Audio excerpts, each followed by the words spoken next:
Thank you so much for joining in. We have this session specially dedicated, around solar energy and what is all happening around this industry right now.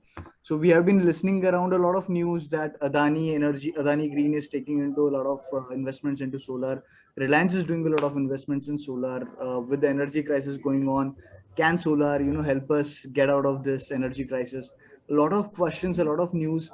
We have with us Keshav, who will, help us unclutter some parts of this, right? So welcome, Keshav. Thank you so much, Keshav, for joining us for this event today. Thank you so much, Praneeth. I think it's a great opportunity, and I would love to share whatever views I have and tell people more about solar and what we are trying to do as well at Requip. Sure, great. So let's start. Keshav, you take over. All right, I'll definitely start. Hi, guys. My name is Keshav. So I handle the operation side of Requip, and Requip is a small startup that is trying to work in the post installation services, which I'll tell you more about later. But I think I have a small presentation that I would like to share with all of you. And hopefully, you guys take something from that presentation. And definitely, if you guys have like any questions, interrupt me in the middle. There's no sort of like structure here. I love that if you can ask questions, just say it. Don't even wait for it. All right. All right. I think you have disabled the share screen. So, 1 second. Praneeth, I'll make it happen.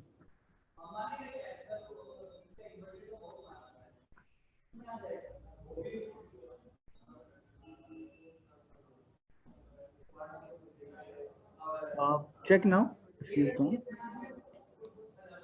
yeah. Now I can. All right. So I hope everyone can see the screen. Yeah.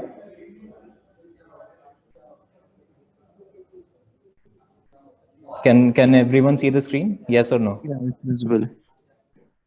All right. All right. All right. So guys, basically this presentation is more about telling you what solar is doing, what actually it is, what are we trying to do, what is the solar landscape, and how we fit in as well. Right. So let's start. So what exactly is solar energy? We keep hearing things about solar all the time, that solar is doing this, there's so many investments in solar, Adani is coming into solar, Reliance is now coming into solar. But first we need to understand what is solar energy. So solar energy is nothing but the energy that we receive from the sun. So the sunlights sort of are incident on the panels, and then the panels, which are called the photovoltaic panels, they convert this energy into electricity. This is a very layman term of explaining what happens in solar, right? So by converting it into electricity, what I mean is that there is a specific term called the photovoltaic effect, which is thanks to Einstein, we have sort of used it in our panels now. So the incident photons come to the panels. From there, they are excited. The electrons are excited because of the energy from the light. And once the electrons are excited, they sort of start flowing in a circuit. And then at the end of the circuit, we have a terminal where they are collected. And that is basically the flow of electricity that we have, right? So that is the general gist of what exactly is solar energy. So again, solar is basically two things. It could be solar thermal or solar PV. In this presentation, we'll just focus on solar PV, which is the sort of photovoltaic panels, which you see here, right? So what does a solar system look like, right? We all have seen solar systems on rooftops, like we have seen big plants being made and commissioned, right? So what exactly is a solar system? So it consists of PV panels, which is the solar panels that you can see here in the first, depicted by the point one. So where the photons from the sun are incident on the panels and they are turned into electricity. But that itself is not enough to sort of cater to the system. So we need some other components as well, right? So the sort of current that is generated by the solar panels, it's called DC, which is the direct current. So there are two types of currents. One is direct current and one is alternating current. I think it's a very electrical term. I think you guys can know more about it. There are like various things into it as well, but a layman term is direct current and AC alternating current, right? So the panels generate direct current, and we need a device that can convert the direct current into alternating current. So why do we need this? Because all the appliances in the house, they are for alternating current, right? So for that appliance that converts the DC into AC is called an inverter, basically, right? So after the panels, the sort of DC goes into the inverter, which is deflected by point 0.2, and from there it goes to the meter, right? So every household has a meter, which basically reads how much we are consuming and how much we are getting, right? So what the meter does is that we have electricity from the grid. It comes to the meter, right? And then usually this meter is usually called a net meter, which basically means that the current that is generating by the solar panels also goes to the meter, and in the end it balances out whatever is our consumption and whatever is our generation, right? That's why if you have heard seen in the news that net metering is also becoming a very huge uh, issue as well on a policy side. So a lot of different policies have come up on the states talking about net metering, right? So obviously, like this is what a net meter is, and then based on that, there are different policies that right now we don't need to get into, but it's good to know where the term net metering comes from, right? And after the DC current is generated and converted into AC and goes to the meter, it is supplied to the grid, right? And then once it is supplied to the grid, basically the grid pays us some amount of money that this is going to be, we are going to buy the electricity at this amount of cost from you guys, right? So there are again different types of solar system as well. So the first system is the on-grid system. Keshav, Did sorry. I hear a question? Just one Yeah, question I had. Can you please put more yeah. light that we have been hearing a lot that some state governments are not particularly encouraging net metering as such. They are Hmm. allowing or sanctioning net metering practices. It is especially happening here in Mumbai, in Maharashtra, that there's Hmm. a lot of hindrance in getting net metering approvals from our state electricity board. Can you tell us, why this is happening? Because it's a good thing, right? If people are putting up solar, then why are we not? Yeah, so obvious. So now, usually what happens in this system is that there are discoms, right, which distribute the electricity. So now this issue that has come up with discoms is that people want to put up more and more solar on rooftops, and basically with net meter they can get like an electricity cost of zero. But for discoms, this is sort of not a viable solution in the long term, because if a lot of people put PV panels on the rooftop, then you have to understand that discoms also function in a basis that they want to make sort of money in a sustainable manner as well. So for them, net metering in the long run won't make sense, and that's why they want to turn it into a gross meter system, right? But the gross meter system is not really effective or not really helpful for the end users like me or for you. And if you have a rooftop in Mumbai and you want to put it, basically which means is that the cost of buying electricity, if you're buying electricity at say 7 rupees or 8 rupees per unit, then you are selling it at like 2 rupees or 3 rupees according to whatever the discount state discom is sort of putting it up, right? Got So again, this is again a policy issue that needs to be solved on multiple levels. And the center point of this policy issue is the discoms, it. right? How do we work with the discoms, keeping the end users in mind, right? So again, talking great point that why this problem is there. So I think one of the problems with solar is that we are not keeping the user as a center point for all the innovations that are happening in solar or all the policy that is going to happen in solar, Got it. right?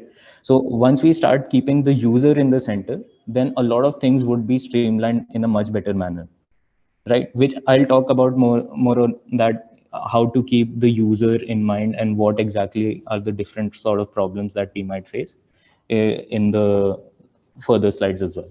Got it. Got it. Right. Thank you. Thank you, man. Okay. Okay, so these are like the basic solar systems, and then I was talking about the on-grid system, which I just talked to you guys about, and then there's like an off-grid system, which basically includes a battery as well, right? So with an off-grid system, what you can do is you don't have to send the electricity that you produce back to the grid. You can just store it in the batteries and then use it sort of whenever you want based on your consumption, right? All right. So now we have talked about like the solar in general, like this different sort of system and what exactly is like a solar system. So now we want to talk about who are the big players in the solar space, right? So the big players in the solar space would be Tata Power Solar, then Amplus, Renew Power. You must have heard of the name of Renew Power, and Fourth Partner Energy. Similarly, there are others as well that I have not mentioned here. There would be now Adani is coming up. So Adani Solar is a big player now. And then there are like Reliance is going to come up, and Reliance is definitely going to be a big player as well. So what these companies do pretty well is that they have ample resources. So what they do is they try to install as many big plants as possible on a megawatt level, right? So while they're doing that, one sector that is sort of ignored is the sector that is less than a megawatt, and which might also be rooftop solar for a lot of industries like commercial factories or like homeowners or like industrial areas or even like office buildings or apartment complexes, right? Because we want to make sure that uh, the solar that is being implemented here is viable option for them as well, and they have people to go to as well there. Okay. So what we noticed here was that apart from these four big companies and a lot of other big companies, like there are a lot of smaller EPCs as well. By EPCs, I mean the engineering, procurement, and construction companies, right? So like a good example of a EPC, say for a construction business, would be DLF. What they do is that they design the apartments, they sort of procure all the materials, and then they construct the apartment, right? So that is a good developer, right? That's what they call themselves. So similarly for solar as well, the companies that I just talked about are also EPCs, right? Which means that they design the solar plant. Based on the design, they are going to procure all the materials and then they are going to construct this material. But from the ground reality that we have seen, and this is the data from the US as well, right? So in the US, it was studied that 3 out of 10 EPCs only survive a decade. So you can see the margins and the cutthroat competition that was there in the US. And if you look at the numbers in India, it would be worse, right? So one of the major reasons for this is that they have not kept the user at the center of their problems. It's easy to install a plant, it's easy to procure the materials, construct the plant, and that's it. But in the end, the people have to use the plant as well, right? And if they are not going to be satisfied, then it's not a sustainable product. Similarly, there are big companies like Tata, since they have a lot of capital available at their doorsteps, that they can use all the capital that they want. They have made a name for themselves. They have made a brand for themselves that they can use. But for a smaller company that wants to get into this business, it's extremely cutthroat. And in terms of the prices, it only focuses on the very lowest of the lowest prices. So either they bid like a really low price to construct a plant, and then they lose out on giving the quality of services that they can. And by losing that out, it means that they are losing customers, right? So now what exactly is Requip trying to do? So Requip is focused on the post-installation services for the solar industry. So the idea behind this was that we realized that post-installation was a problem. Even though companies were constructing these plants, there was an issue that they couldn't properly service these plants without the quality checks required for it, right? So similarly, if we think about the pre-installation processes, they have certain issues as well. But again, since so many companies were focused on that, it wasn't something that was absolutely necessary to focus on. So we wanted to select an area that had major issues. And that's why we selected post-installation services for the solar industry, right? What do we mean by post-installation services? So basically, what it means is that we are going to take care of your plant. So it's not just about the buying experience of solar. You don't just buy a solar plant. You have to own it for a lifetime of say 20, 25 years as well, right? So how do we make sure that the people who have installed it also take care of your plant for the period of 20, 25 years? So that is what we want to focus on as well, that this was an area that was an issue, and that's why Requip came into play, that we wanted to take care of the plant for the 20, 25-year period, making sure that the plant is actually generating the optimum that it's supposed to. And the investment that people have made into that solar plant, it actually comes off. Any questions till now? All right. So I'll just be moving on. So the idea behind Requip was post installation service. So why did we choose this and what do we do different? Is that we want to make the companies that we are working with profitable as well, right? So we want to reduce their costs, we want to increase their revenue, and we want them to grow as well. So our focus is on trying to improve the experience overall of the owning side. So that means our customers are not just the end users who have installed the plant. We are also trying to improve the experience of the EPCs as well, which means the smaller companies who have installed a plant, but for some reason they know that they cannot service it. So they can use our engineering fleet that we have created to sort of help them cater to those plants. And with the quality processes that we have defined around this, which is a standard, that they can actually sort of deal with the issues that the customer has, and also allows them to sort of increase their business as well beyond the geographies that they are limited to, right? So what exactly do we do? How are we different, right? So Requip basically functions on a set of processes, and these are the processes that we have defined over a period of 6, 7, 8 months by experimenting, by changing. And we have taken a very tech-based approach, that whatever is going to happen, we have a website and where people can come and raise their queries, and we have a team of remote experts who are going to help solve them. Along with that, we have increased the sort of service network that we have across India. And now we have a service network of more than 100 engineers who can help cater to these sites, and in a within like a time period of 48 hours. So that is what we want to do. That is what we want to enable the EPCs to do as well, in a timely manner. So one of the things that we are extremely proud of is the sort of transparency that we have. We want everything is available on the website. Any questions that people have, we are ready to answer it as well. So that is the sort of thing we want the industry in itself to move towards as well. So this is an example of the platform. This is an internal platform where all the tickets are raised. And as you can see, there is a remote expert assigned, and then we have a ticket timeline as well on what is exactly happening with the tickets as well.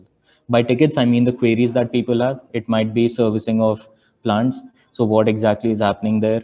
How are we dealing with it? So all the sort of information is available there. So when you raise a ticket, you get notified that this is your ticket. Then you can also see the number of sites that you have, and based on that, the open tickets that are there and what is happening with each ticket. So again, all the information is transparent, and that is what we are trying to build as well. So again, the sort of community that we are trying to build is are focused on the engineers that are part of it. So we don't consider the end clients or the EPCs as our only sort of customers. For us, the engineers are as important as those other two people. Every good company has to keep the building blocks in place, and for us the engineers are the building blocks where we are going to build the company up. So taking into account what they are doing is extremely important for us, and how we can make the whole process seamless for them as well. So that is why we have trained them. We have created a hyper local network. We have an extensive onboarding program as well. So all of these factors sort of chime in to make Requip what it is. So one other reason that people would like to use Requip is that because of our extensive network and the sort of infrastructure and the processes that we have in place, we can reduce the cost that the EPCs face. Suppose an EPC is based out of Jaipur, right? And they have plants installed in Kerala. To send a service engineer all the way to Kerala would cost at least 10,000. By that, I mean the flight tickets or the train tickets. And then the person has to stay there and fix the problem at the plant as well. So what we do is, if we already have engineers in Kerala, they can already visit the site in less than 48 hours and deal with the problem, and also all the visibility is there on our platform. So that helps the companies sort of reduce their costs as well. Again, so that is what Requip does overall. So I would just like to end by saying, whatever the solar industry needs, we have to keep the user at the center of it, right? So if we take examples of Zomato, Uber, or even Airbnb, what they have done extensively is kept the user in the center. So there was taxis available before as well. There were like restaurants delivering food before as well. So what Uber and Zomato have done is bring all of that into a very centralized location and sort of made everything very convenient. That is the idea behind Requip as well, that we want to make solar convenient. That is not present at the moment. If you go on Google and type about anything about solar, there would be so much information there that an average person can get extremely confused. So the idea behind Requip is sort of, the end goal is sort of to reach a place where we can take care of the buying experience as well as the owning experience. And that's why we are starting with the owning experience, but we'll slowly move towards the buying experience as well. And hopefully we can make the sort of information that we have learned from this available to everyone, so that the industry is in a much better place than it is currently. Thank you. So if you have like any questions, please feel free to ask now. Yes, we have Utkarsh who has raised an hand. So Utkarsh, Yeah. feel free to unmute yourself and go ahead. Yeah. Thank you so much. Uh, Keshav, like I was.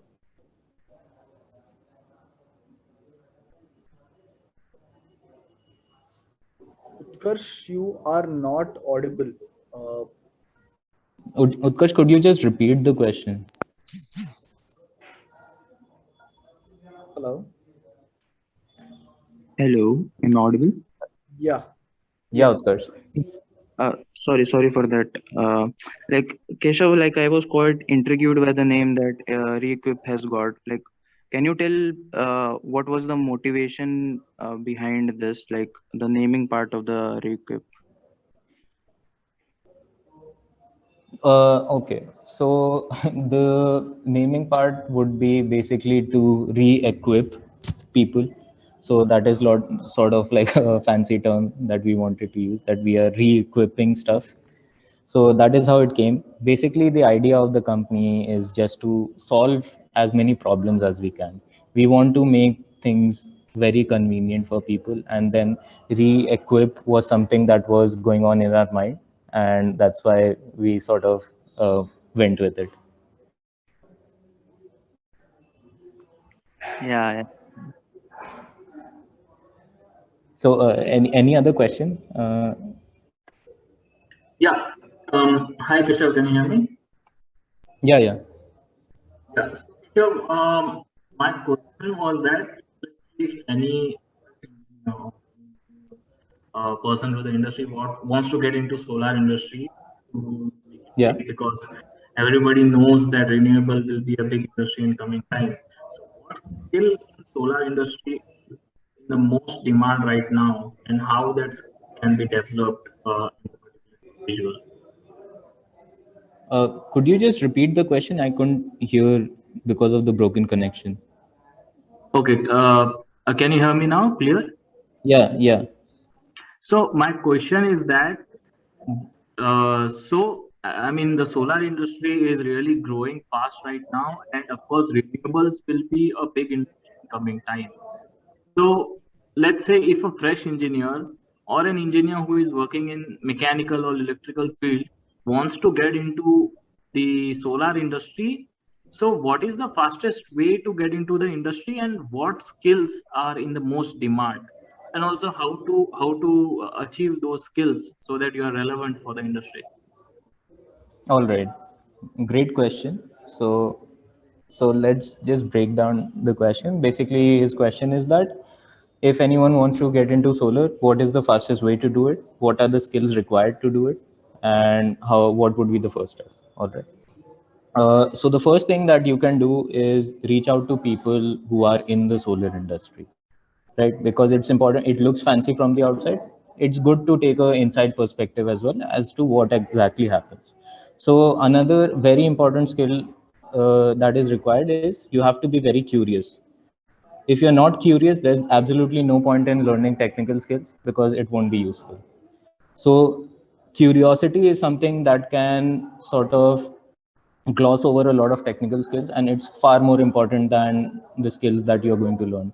The ability to ask the question why we are doing certain things and what we are doing and how we are doing would be far more valuable than any skills that you're going to learn. Skills can be taught, but the attitude towards learning cannot be taught. So that is something you have to obviously take in mind.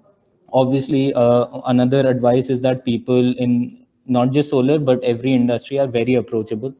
Try to reach out to them as much as possible, and based on that, I think your horizons will widen a lot, and you'll get to learn a lot. So from there, you'll get to know what you can do. So similarly, if you are interested in what we are doing, you can reach out to us, and we love to talk to people who are interested in getting into solar. So again, apart from that, all of those things, we have certain training modules that we have ready. So that will sort of teach you the basics of what is required to get into the industry, what are the sort of technicalities that you need to know, and on top of that, what are the sort of problems that you will be solving. So these are things that we also take care of. And there are a lot of other institutes like Tata Strive is doing a great job in training ground level people as well. And similarly, NISC has the Surya Mitra program. There are other educational institutes that have a lot of solar energy courses as well. There is a lot of content online as well. You can check. Nextloop is getting into that as well. So check out Nextloop as well. And I'm pretty sure they're going to make an awesome program about solar as well. So please check out that as well. So there are multiple ways that you can do that. And the information is out there. Just how you grasp it is the point. Yes. Okay, Keshav. Thank you so much. There is one question from Karuna in the chat box. She's asking if Yeah. Rekip gives the service to any person who has installed plant, or it is only for the people who have installed it from Rekip. So you can also take the No, question so in we chat box. give. Okay, so Karuna, I think the answer to that is we take problems from anyone who has any query related to solar. It doesn't matter whether you have come to us before or not. We love to solve problems, and if you do have a problem, we would love to solve it. That's why we have a website. We have a very simple system of raising a ticket. You just have to go there, put your mobile number in, and you'll get a ticket number. And then one of our experts is going to call you within 10-15 minutes. So that's how easy the process is, and that's how we want to make it as well. So Karuna had this question primarily because the person who installs the solar, also kind of gives a service warranty too. That is what she Yes. is asking. And Yeah. because they try to provide this service, how exactly Recip will play its role? So the industry, Okay, so she doesn't know it. So maybe yeah. you can put some light there. Yeah. So usually what happens is that whenever people install plants, they give a warranty of 5 years that we are going to provide these services for 5 years. But the reason what we have seen like in the past is as well is that a lot of these companies, even though they promise a period of 5 years, they are not able to cater to the people, and they're not able to give the services for the 5 years as well. So a lot of times, again, this is an issue of transparency. This is an issue of trust as well. There is a trust deficit between the end users and the EPC companies as well. So that's why a lot of these companies also approaches, and end users also approaches that they are not giving us the services we need. We have invested a lot of money in the plant. So what do we do? So that is the type of problem that we want to solve as well. That already they have a problem. We want to service their plant. We want to make it functional, and we want that they get the money from the investment back as well. So we take problems from everywhere. Absolutely. Got it, Keshav. I hope Karuna, Keshav has answered your question. I hope she's there and getting no response from her. Okay, that's all right. So I think Keshav, if we have no more questions, I think we can conclude for today. Right. All right. I think it was great talking to you guys, and thank you, Praneeth, for giving me the opportunity. And again, feel free, guys, to reach out to any of us, like from Requip.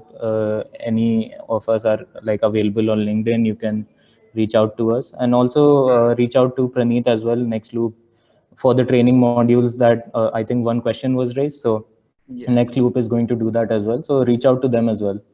So I'm also. And Praneeth is going to be open, I think, on LinkedIn. Very approachable person. No problem. So I think we have a form. I think if you want to work at Recip and you have to see if you have some role there, Keshav has created a simple form. I'm putting this up in the chat box as well. Right? It is 1 second. I'm putting it to everyone. Yeah.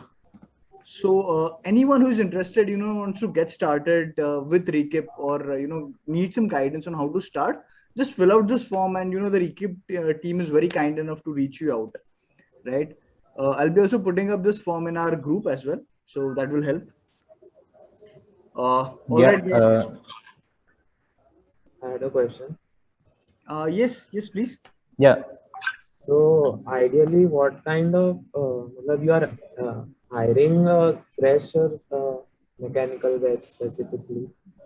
Is there something like an opportunity at Recip for us? Yes, definitely. Like even if you are a fresher, we would like you to reach out to us. And what we like to do is we like to understand from everyone what exactly they are looking for and see if we can be a good fit for you guys as well. So definitely we are open to freshers. We are open to anyone, to be honest. For us, degrees are like not that important. It's just the sort of curiosity to work that is more important. So you have basically engineers not employed at your office, but wherever they are residing. Yeah, so we are open to like remote work as well. If you are an engineer, you can reach out to us. And basically, we get a lot of demand all over India, and then we can help you see if there can be a good fit as well. Great. So what if we wanted to be part of the building up the business instead of being like the engineering on site? All right, even that works. I think again, you have to reach out to us, and then we are open to everything, whether you want to be a site engineer or if you want to work in the team that we have here at the startup. So we have multiple positions available in operations, business development, marketing, graphic design, all of those things. So I think there is a position for everyone who is curious about it.